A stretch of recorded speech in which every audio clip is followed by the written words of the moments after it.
के बारे में। ठीक, तो विषुवत रेखीय प्रदेश एक जगह नहीं होता है, पूरे भारत में नहीं, पूरे विश्व में होता है।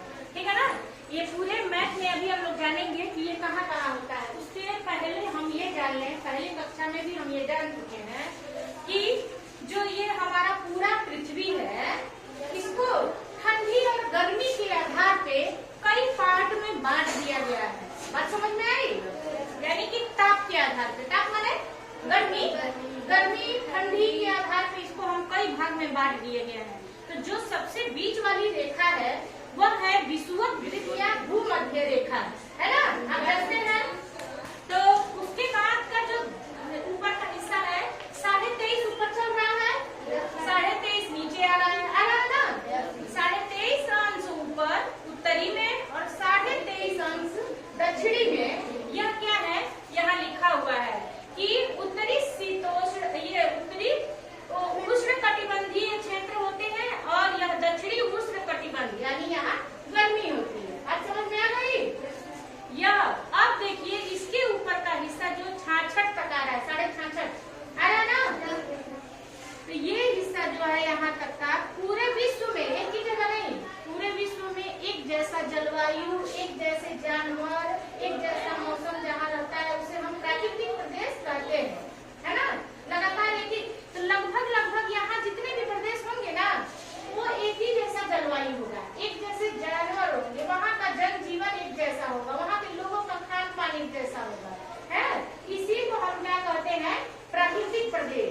ठीक, तो यह गर्मी ठंडी के आधार पे अलग अलग बांट दिया गया है। बात समझ में आ रही है?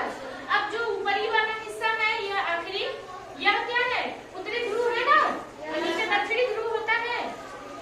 ऊपर भी बर्फ का दिख रहा है, नीचे भी दिख रहा है, ठीक है ना। यह हिस्सा क्या है, शीत कटिबंध है। क्या है, ऊपर वाला उत्तरी शीत कटिबंध और नीचे वाला दक्षिणी शीत। यानी समझ लीजिए कि इस वाले दोनों हिस्सों में हमेशा पूरे साल ठंडा ही पड़ा, गर्मी नहीं। तो यहाँ की प्राकृतिक प्रदेश हो गया ना, एक जैसा जलवायु। क्योंकि यह बटे हुए हैं उत्तरी दक्षिणी में, तो हमको ऊपर नीचे के हिसाब से जानना है। तो यह हो गया उत्तरी और यह दक्षिणी, ये दोनों शीत कटिबंध लिखा हुआ है, यहाँ भी लिखा हुआ है ना। अब देखिए ये दोनों बीच वाला, ये वाला हिस्सा पे आइए, ये जो हरा वाला दिख रहा है, यहाँ की जलवायु न ज्यादा गर्म होती है और न ही ज्यादा ठंडी होती है, मतलब बहुत अच्छा होता है। तो यह उत्तरी शीतोष्ण यानी कम ठंडा कम गर्म, एकदम बढ़िया मौसम है ना। यह है शीतोष्ण कटिबंध, ये वाला हिस्सा, यहाँ वाला, ये उत्तरी वाला है, ये दक्षिणी वाला। अब उसके बाद चलिए ये विषुवत रेखा है ना, इसके ऊपर का इतना उत्तरी, इसके नीचे का दक्षिणी। यह है उष्ण कटिबंध यानी गर्म का प्रदेश, ऊपर का उत्तरी वाला गर्म प्रदेश और ये नीचे दक्षिणी का गर्म प्रदेश। अब देखिए विश्व के प्रमुख प्राकृतिक प्रदेश, यानी कि किस किस तरह के प्राकृतिक प्रदेश हम बताए ना, एक जैसा जलवायु रहेगा, एक जैसे जीव जंतु में पाए जाएंगे, जनजीवन रहेगा, उसे हम प्राकृतिक प्रदेश कहते हैं। जैसे हमारे यहाँ कभी भी बर्फबारी नहीं होती है, कितना है बर्फ नहीं है, ये हमारा उष्ण कटिबंध प्रदेश में आता है। हमेशा एक ही जैसा मौसम चलता रहता है, ठंडी गर्मी बरसात यही आता है। कभी ऐसा होता है क्या कि यहाँ की बर्फ की बारिश हो रही है? नहीं ना, ऐसा हमारे यहाँ कभी नहीं होगा। यहाँ और यहाँ पे इन दोनों में होता है। ठीक, इसीलिए इन्हें प्रकृति ने ही ऐसा बना रखा है कि यहाँ पे उसी तरह का मौसम आता जाता कई साल तक रहेगा, वहाँ की जलवायु अलग रहेगी। अब देखिए उष्ण कटिबंधीय क्षेत्र गर्म वाला पढ़ा ना भी, और एक है शीतोष्ण जो ऊपर नीचे वाला ठंडा हल्का गर्म, और उसके बाद शीत कटिबंध। इसको 3 भाग में बांट दिया। अब समझ में आ गया? हाँ, अब चले पहले वाला विषुवत रेखा, बीच वाला।